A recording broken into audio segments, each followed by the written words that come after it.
Now, Sports Talk with Brodes. Here's Hunter Brody. That is what they call a defensive clinic. That was fantastic all around from pretty much every member on the team on the defensive side of the floor. And obviously the matchup heading into this tilt was Ben Simmons versus Luka Doncic. And it played out exactly how I thought it would. Ben Simmons put the clamps down. The only real buckets I saw out of Luka, the only significant ones, were 6,000 feet away from the basket. I could live with those. I understand that players in this league can knock them down, but seriously, the dude was minus 20, and he wasn't even close to being impactful because of the way Ben Simmons destroyed him when needed, all right? And not only that, I thought Ben had some awesome moments offensively, too, even though the stat sheet won't show you this insane nuts offensive production out of Ben Simmons. He really did have some explosive moments, a lot of hard takes to the rim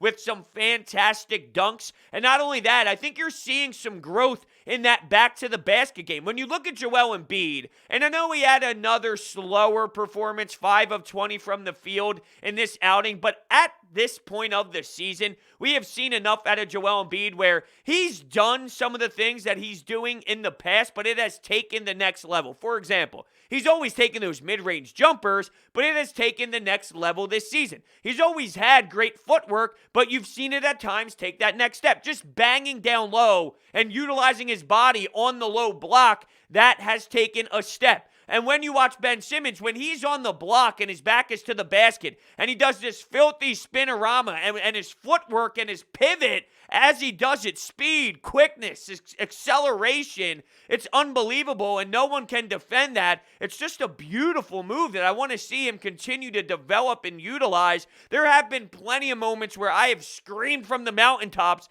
stop posting this guy up. It's bad, but he is now implementing something new, and you're seeing it in spurts. Now, I'm not saying every time it's top-notch. I'm not saying every time it's the greatest thing I've ever seen, but you are starting to see, if you really dive deep into Ben Simmons on some of these offensive possessions, when he is banging bodies back below and back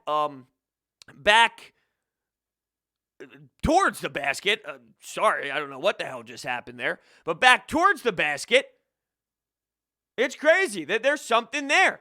I also love when he cuts hard. He starts at the three-point line, and he starts charging towards the paint when there's an open lane. And as he is driving, without the ball that is, someone hits him in stride, almost like a wide receiver on a slant route who just gets the ball as they're running full speed. That's Ben Simmons, and he throws it down big time and does a flex. You know who else did that? Dwight Howard. Dwight Howard looked like he was 27 years old in his prime, taking the Orlando Magic back to the NBA Finals. That's what Dwight Howard looked like in this one. I thought that Seth Curry had some nice moments. Now he's going up against his former team, a little Seth Curry, Josh Richardson battle. I thought Seth made some really nice buckets. He finished 6-9, 3 for 3 from 3, and that was nice. I thought Shake Milton had some strong moments, even though the efficiency wasn't crazy. I know Doc pointed out getting his teammates going, not just worried about his own play, his own scoring, I should say, but he was really doing a good job at being a floor general and getting his teammates going, which is obviously key. You know, the bench was actually successful in this game. The bench outperformed what the Dallas Mavericks had to bring to the table. It's funny. Points in the paint went in favor of the Sixers. Bench points was big. Limited turnovers. You had the Mavericks all over the place. Dysfunctional. 20-plus turnovers, which resulted in 1 billion points for the Sixers in transition and on the other end. That's where it starts. It starts with the defense. And this conversation about their defense happened around the time they went on that West Coast swing and lost to Portland and lost to Phoenix. And who else did they play? They played the Utah Jazz. They ended up beating the Sacramento Kings, but they lost to the other teams, and their defense wasn't very successful. Now, people say all the time, defense doesn't travel that much, but my argument to that is there's nobody in the stands. I would agree with you when there's people in the stands, and the Wells Fargo Center erupting is what forces this team to be what they are. It forces them to raise the bar defensively. So when you go on the road and you don't have that, I can see why that changes. But without anyone in the stands, your competition level, your compete level is based off of your will. If you want to, you will dominate the game on that side. This team has the ability to do it. You see it enough. But there was a question raised when they went out west. What is this team defensively? Are they as good as we thought they were? Maybe they're a notch below. But it was hard for me to imagine them falling off a cliff that much on that side of the floor because I've seen it in them so many times. If I only saw it once in a blue moon, well, then I can get behind it a bit more. I can try to convince myself that that narrative makes more sense. But here's the thing. I know Ben Simmons is an elite defender, arguably the best defender in the entire league. So I know that. I know how good Joel Embiid is out by the paint. Ben Simmons is great by the perimeter. I know how good Joel Embiid is rim protecting. Now, Seth Curry has some flaws. Tobias Harris is the best version of himself defensively, although he got banged up. And it looks like they're going to run more tests to see how much damage is in play. But let's pray that Tobias Harris is going to be good to go because there's been many moments where he was the Robin to Joel Embiid. In fourth quarter moments, you were relying on not only Joel Embiid to be sensational and to give you 40-plus points throughout the entire night, but Tobias Harris would be that secondary player when maybe Joel Embiid needs a rest offensively on a possession. You can run something for Tobias where he can get a quick, good-looking shot that he feels comfortable, and he would drill it as well. So let's hope that he's going to be good to go. I have this really bad feeling in my stomach, so I hope it's wrong. Mike Scott stepped in. He ended up knocking down some shots, so that was nice to see Mike Scott get a couple in there. But that's not going to be the answer long term. You got to make sure that you get Tobias Harris back there as quickly as possible. But getting back to the defensive side of things, Danny Green is definitely a step below what he once was with his position defending. But my point is, this team's MO is defense, and they are committed to playing defense. They're all willing to defend, and it all starts with Ben Simmons, Joel Embiid, Doc Rivers, and then it bleeds through everybody else. I know that they can play at the top of the league in that area. So if they have a couple nights off defensively and they have some stretches where it's not so pretty, it's not because that's who they are on that given night. I think this is more who they are than the opposite. I think what you saw out west, that was the outlier. This is more of what they can be when things intensify. They are that great. They can suffocate you in so many different ways. Have I even mentioned Matisse Thybulle's defense? Now, early on, I'm talking more big picture when I say that statement, but in this game specifically, I thought his aggressiveness, trying to block people from behind, you know how he does that. Whenever he gets beat, he tries to swat people from behind or steal cookies, get his hands in the cookie jar from behind. I thought that costed him tonight. A couple fouls early that I would like to see Matisse Thybulle be a little bit better. There are times where you see the rookie version of Matisse where he's just trying to do so much. And I think that Doc Rivers wants him to do that. I really do. I think it's more of because when Ben Simmons first started the year, what did Doc Rivers say all the time? Go be you. Go play your version of basketball. Be who Ben Simmons is supposed to be. Let the game come naturally. And then Ben Simmons did that. It wasn't so great. And then I think they started to tweak him and they started to implement something mentally for him. And then they started to add things to the table like, hey, Ben, why don't you do this? Why don't you do that? And once they got the ground, they saw the floor. They saw the style that Ben would play if they just rolled the basketball out and said, Ben, go play basketball. Then they start tweaking things. And I think with Matisse, it's go play, Matisse. Be the defender that you were at Washington. Be the pest that we know can shut down opponents and that can annoy opponents when you're in their grill and they're trying to get away. They're trying to dribble drive by you, and you're not allowing it to happen. And if you do, you force them to run into Dwight Howard protecting the rim or Joel Embiid protecting the rim, and you're just doing your job. And at times, his aggressiveness might be the downfall of a play or a series or a couple possessions, but it can also be that weapon that you love so much. It's a give and take thing. You're going to have ugly moments, but you're going to have those fantastic moments that lead to a fast break dunk for Ben Simmons because Matisse gets a swipe and then sees Ben Simmons breaking down the court, and within one pass, here's Ben Simmons going for a flight and flying through the air like he's gliding with one hand on the basketball. So it is possible to see Matisse, struggle like certain moments, but it's also a blessing. It's the blessing and the curse of Matisse Thybulle. Let's get to Joel Embiid. Weird night, 5 of 20. And I thought early on when he had Boban on him, they went with the Boban philosophy. That didn't last very long. They decided to make a change, which makes a lot of sense. I saw him.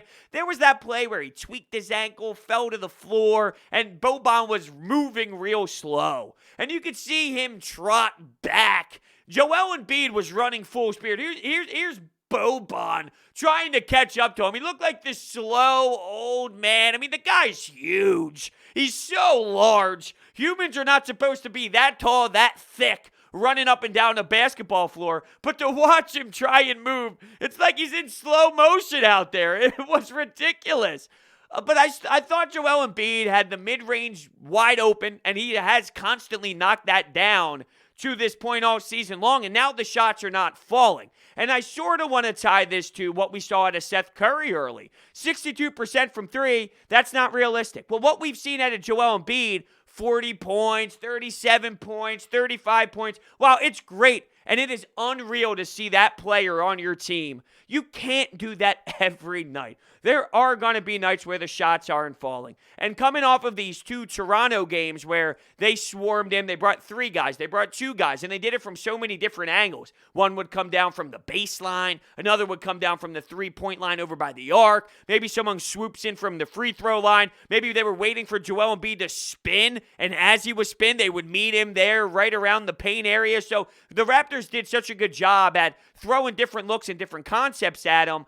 Maybe there was an adjustment period of, okay, now it's not going to be that to that intensity. How do I adjust to a team like the Mavericks who, there were moments where Joel had the ball and it was, is he going to come? Is he not going to come? Are they going to throw the double team? Are they not going to throw the double team? Nowhere near to the pace that the Raptors did it.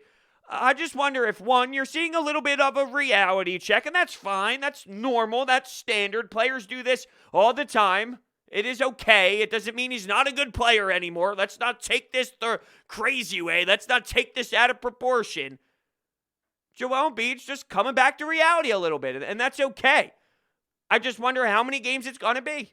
That's all. Is it going to be 3 more games, 2 more games, 4 more games? He's going to be fine. I just think he's going through a little bit of a lull.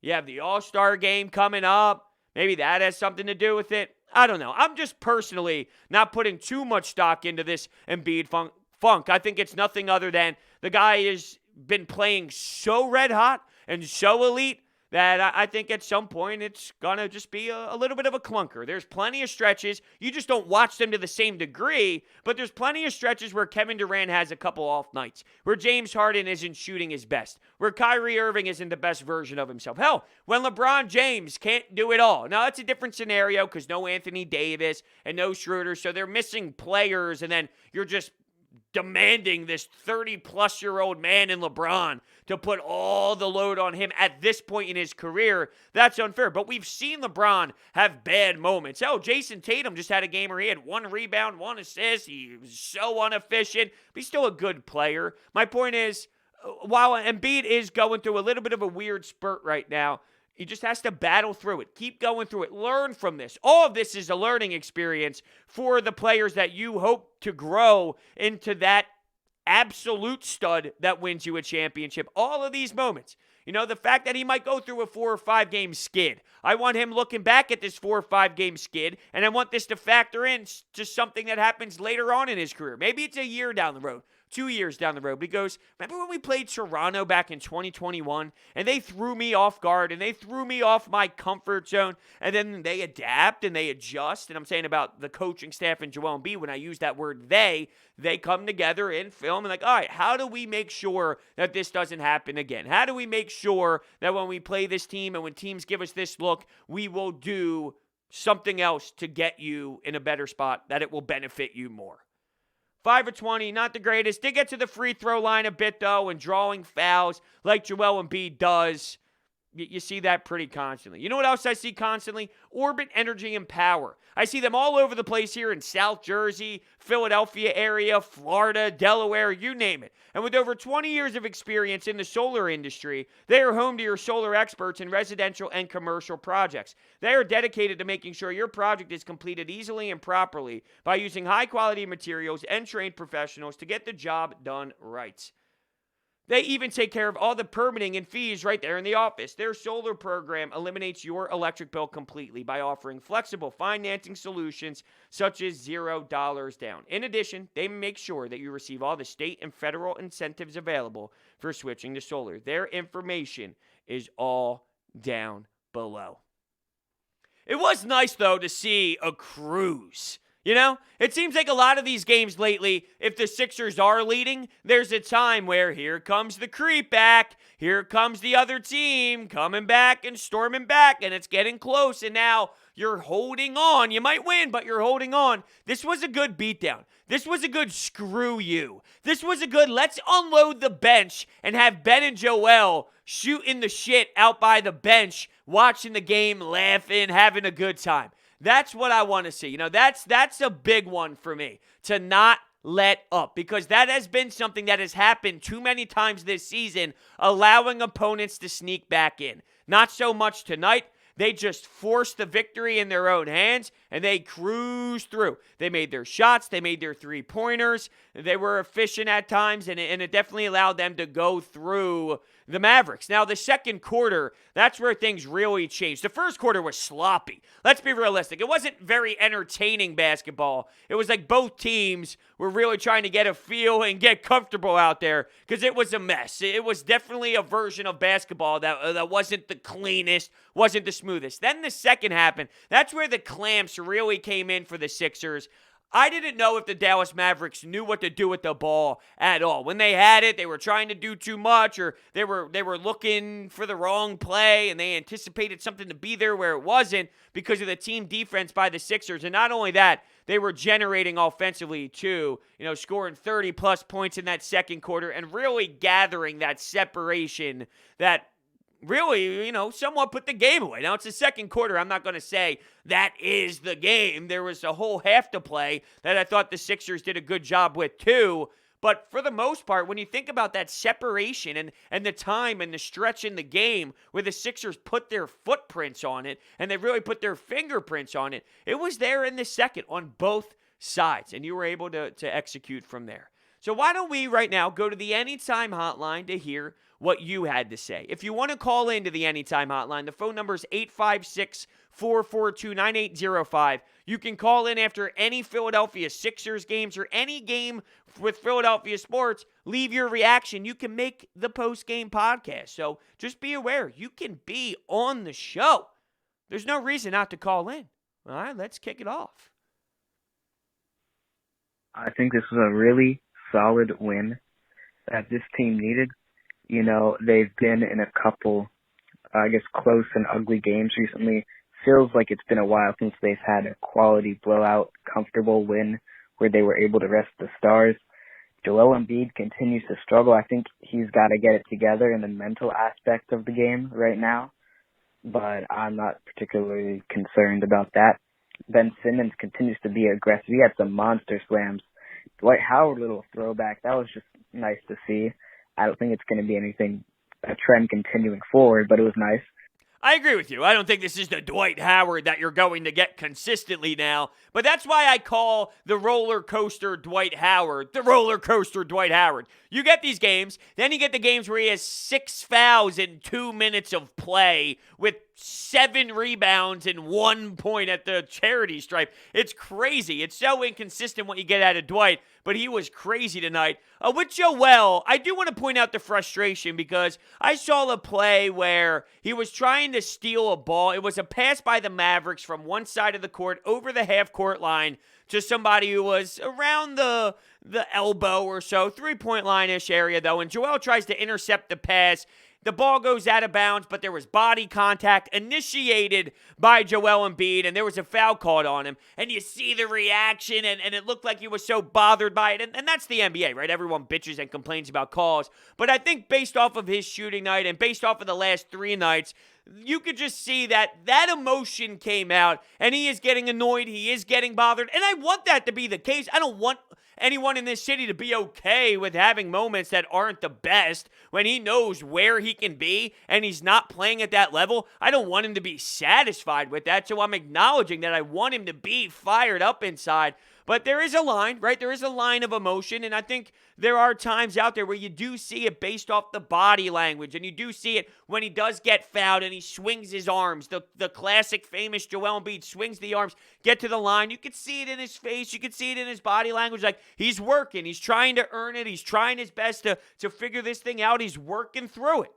But he is still having to go through it. Now, according to ESPN, just to touch on a little bit of this defense as well, and you know how ESPN box scores can be, and you know they're not the best sometimes. It could just be a little wonky, so just take it for what it is. But Ben Simmons, 2 steals and a block. Joel Embiid, 2 steals and a block. Seth Curry, 3 steals. Danny Green, 2 steals. Tobias Harris, a steal. Dwight Howard, 3 blocks and a steal.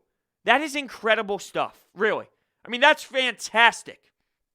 If you do this, if you play this way, the sky is the limit. Now, big picture, I guess the question is, when you have players on the Brooklyn Nets who can score the way that they do you have the right matchup? Are the Sixers the right matchup to stop this Brooklyn Nets team based off of their defense? Now, I say this all the time. Elite offense beats elite defense in the NBA. That's just reality of the situation. But I'm not saying it's impossible for the elite defense to win. I'm just saying my money goes on the offense because a great shooter, Kevin Durant, can beat Ben Simmons one-on-one. That can happen. LeBron James can beat Ben Simmons one-on-one. That can happen. Now, Ben Simmons can win as well. It's not impossible, but I'll take my shot with Kevin Durant on Ben, with LeBron on Ben, because I just watch this league and I see that you can play the best defense in the world. But if you are on that night, and if that shot's pure, and if that shot and that release is perfect, the perfect shot and release is going to win over that perfect, great contested defense. You can play the best defense in the world and not win that possession. Most of the time, when you win your possession offensively, and that stroke is what it is, it's going in for the most part when you talk about these lethal scorers. So I'll take my shot with them. I just wonder, though, this defense is special. This defense is championship caliber defense. Is this defense the perfect matchup for the Sixers to win against a team that's as scary as the Brooklyn Nets? I think it's such a fascinating question. Hey, Brodes, love the show. Yeah, that was a great, hard-fought game by the Sixers. I loved it. They really need a win like that. A win where they were able to come out and just lock it down. They forced a lot of turnovers. It could have sworn that was Sixers out there turning over the ball so much. That's what it seems like. It's what I'm used to. But they really needed a win where they could come out and dominate, get some confidence. And yeah, that's it. All right, that's it. Nice and simple. Need some confidence, got to play defense. I knew there would be someone to take a shot at what this team used to do, which is turn the rock over. And there were plenty of times this season where they did that, where a team made them so dysfunctional and looking all over the place where they were turning the ball over. But this time, it was the Mavericks. And how many shot clock violations did you see where, yo, fellas, yo, Mavericks, you got to shoot the ball. You actually have to release it. You got to pass it to a wide open guy. Oh, what's that? There's no one who's wide open? Oh, that's what happens when the guys put on the clamps and they all commit to this stellar effort. That's what happens. But I swear to God, there were so many shot clock violations, so many sloppy plays. I saw Luka, as much as I said that, or as much, sure, we'll go with that. As much as I mentioned before about him shooting the 3, Luka, from deep and making it, he also was satisfied with taking them when it maybe wasn't the best idea. He made some, but he also airballed, way off base, way off the mark. I'll live with Luka taking 90-footers all night, for real. I mean, if that's the way he's going to generate his offense, while he can make them, if that's what they're going to rely on to succeed, good luck. Now, this Mavericks team, they're not the version you probably would have anticipated heading into the season. First off, you don't have Kristaps Porzingis, who is a 20-point-per-game scorer, but his 20 points per game are not loud. He's not this player that it's like, oh, Kristaps Porzingis. I don't know. I mean, you can look at the stat sheet and try and sell me that, oh, he's this great player, but not really. Kristaps Porzingis, it's not really that great of a player. They didn't have him. That definitely plays a role. I'm not saying you're worse with him on the floor. You're obviously better with him on the floor, but just in terms of big picture with Kristaps Porzingis, I think his name pops more than his production. No matter what his stats say, he's not this gamer. He's not this baller. He's not this must-have guy on your team.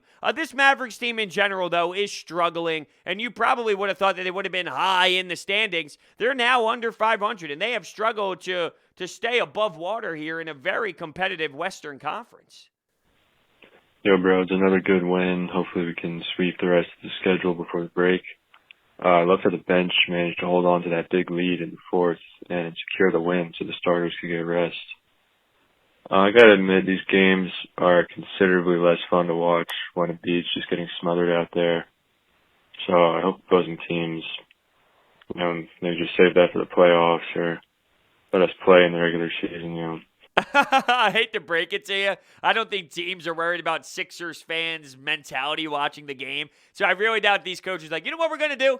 Because I know the Sixers fan want to enjoy the game. We won't double Embiid and we'll just wait for the playoffs. I think what ended up happening is teams realized what they could do. Now, the funny thing to me is, I guess what I'm trying to figure out, the Raptors are not the only team to ever throw guys at Joel Embiid. Many teams do it. But for some reason, they are way more efficient at it. Now, they have a good team defensively. They play a great team game. They're all bought in. And when it comes to, making that jump to Joel Embiid and then recovering, they're such a great recovery team defensively and swinging around the perimeter and help defense that's a reason why. But now that that's on display, that Embiid has struggled through these 3 games, it would be asinine if you're an opponent of another team and you're not recognizing this and continuing to do it until Joel Embiid makes that adjustment or until the Sixers make that adjustment, unless their adjustment is, fine, you want to take away Embiid? We have guys who can make the wide open shots if you're going to give them the wide open shots. And maybe that's what Doc rides or dies with. And we'll see as these games continue to play out.